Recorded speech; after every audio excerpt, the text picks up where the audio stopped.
Hey again, 7th grade. This lesson is going to be on placental mammals. Placental mammals are named placental because when the baby is a tiny embryo developing inside the uterus of the mother, the baby is nourished by an organ called a placenta. And so let's look at our book and gonna go through the information on placental mammals so we can learn a little bit more about them. This is section 4, and it begins on page 456. And it starts off with giving a definition of a placental mammal, which is just what I basically said. It's a mammal that's been nourished inside the mother by an organ called the placenta. And the time that a baby is inside, developing and growing in the mother's womb varies depending on a mammal. The period of time that it's inside the mother, growing and developing, is called gestation period. For humans, that's 9 months. For an elephant, like almost 2 years. And for some animals like cats and other small mammals, it could be just a matter of weeks. And be a very, very short gestation period. So it depends on the mammal. And then what they do is in our book, after they define placental mammal and gestation period, they go into different types of placental mammals, and they begin with anteaters, armadillos, and sloths. And so here we have an armadillo, and this right here is an anteater. Sadly, they don't have a picture of a sloth, but I think you know what a sloth looks like. And these mammals have special connections in their backbone between their vertebra, and so that's why they're kind of put together in this group. And they mostly eat insects, and they have long, sticky tongues for eating insects. The next group that they cover are the insectivores. Again, they eat insects like the anteaters and armadillos and sloths, but they don't have those unique connections in their backbone. So they're separated out. And these include things like a mole. Look at the nose on this mole. It's really weird. It's called a star-nosed mole. And there are other types of moles besides this one, but that's just an unusual one. And hedgehogs. A lot of people have hedgehogs. Shrews are included in this group. And so this group is, of course, the insect-eating group, and they'll also eat other things like, it says worms and fish and small lizards. The next group is a big group, rodents. Rodents include rats and mice and guinea pigs and porcupines and chinchillas even. The thing that's unique about a rodent is that their teeth, they have a set of incisors, and they grow continuously. And so that's why if you've ever had a pet guinea pig or hamster or a pet rat, they have to chew and gnaw to keep those teeth from getting too long because they grow all the time. And then we've got a picture here of a porcupine and capybara, which is an unusual rodent found in South America. They're kind of cute, aren't they? Rabbits and pikas and hares are together in a group separated from the rodents. They have sharp gnawing teeth like the rodents, but they have 2 sets, one in the upper jaw and a set in the lower jaw. So they have been separated out from the rodents because the rodents' gnawing teeth are only in the upper jaw. And so a lot of people, of course, will have pet rabbits. Flying mammals, of course, the bats, are the only mammal that can fly. And they are, of course, unique. They use echolocation to find things in the dark. They sleep during the day, so we say they're nocturnal. Nocturnal means they're active at nighttime. They like to eat insects. They like to eat mice. And then they also eat plants, fruit. And so, oh yeah, and of course, you've heard about vampires. There are vampire bats that drink the blood of other animals. That's a fruit bat right there, and that is a spotted bat. A lot of people are afraid of bats, like a lot of people are afraid of mice and rats too. But they're pretty interesting because they're able to fly for a mammal. Carnivores is a group most of us are familiar with. That would include, all the big cats and the wild dogs and wolves and coyotes and raccoons and even our own house cats, our pet cats, and our pet dogs are in this group, along with a lot of other things. Even the walrus is in the carnivore group. Any animal that eats a diet mostly of meat is a carnivore, and they usually have canine teeth to help them eat that meat. That doesn't mean that they can't eat other things, like a raccoon will eat other things besides meat. Raccoons really are, and bears are really omnivores,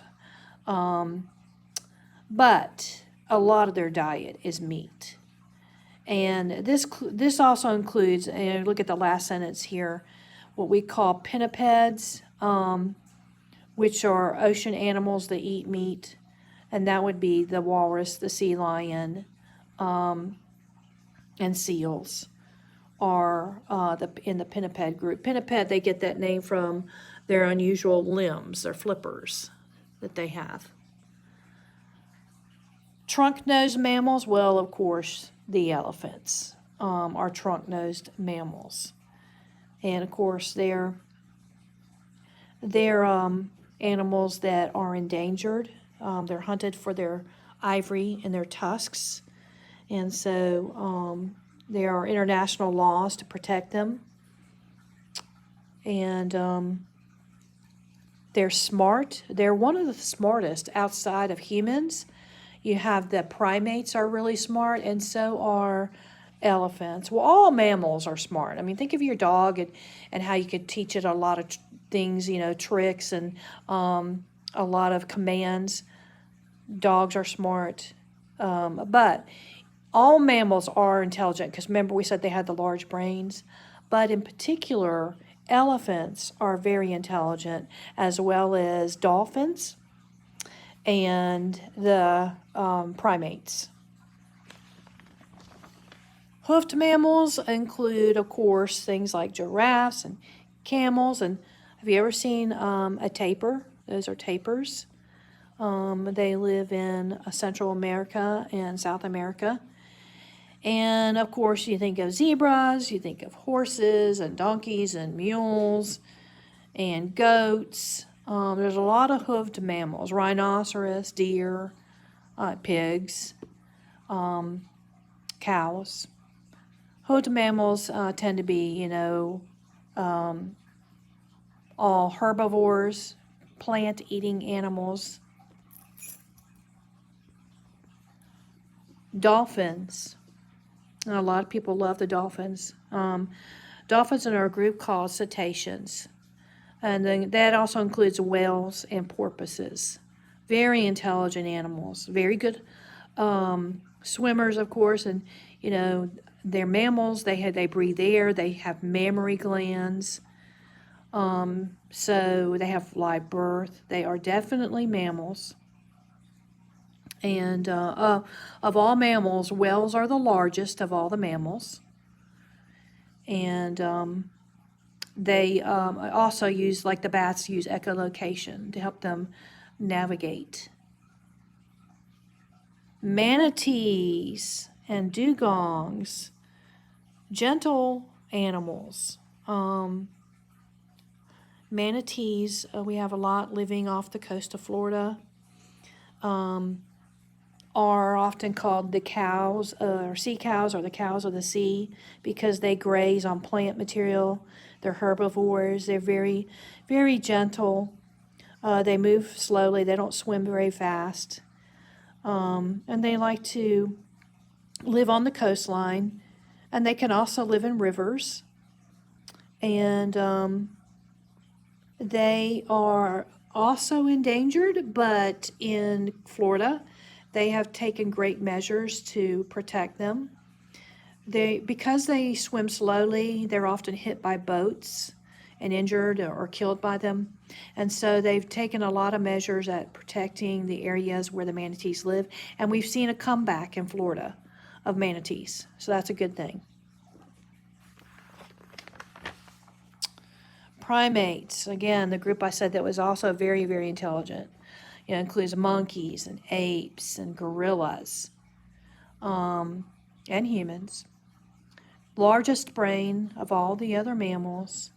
Primates are very intelligent. We've got an orangutan here, a spider monkey.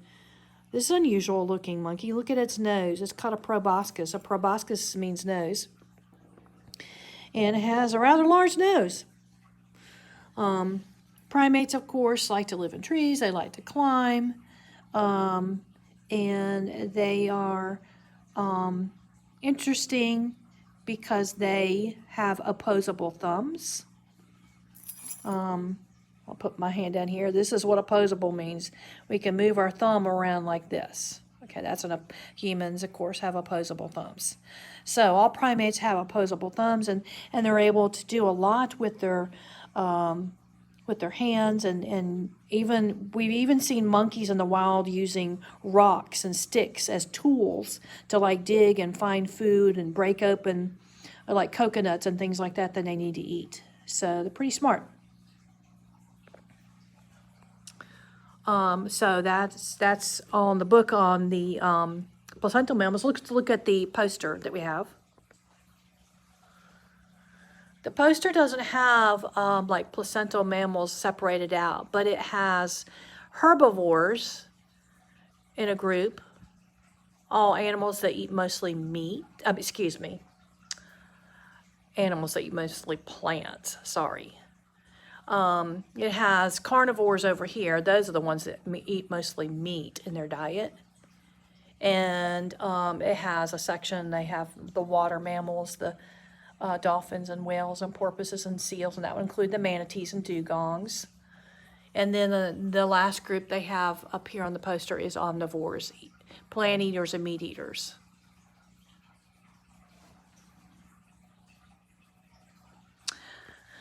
I hope you're still doing well. We have one more section left in this chapter on the marsupials and the monotremes. And then we'll be done with chapter 17, and we'll be done with animals. I will be talking to you in the next lesson on marsupials and monotremes. Have a good day. Oh, don't forget, you got to do your notes now on section 4 on the placental mammals. Talk to you later. Bye.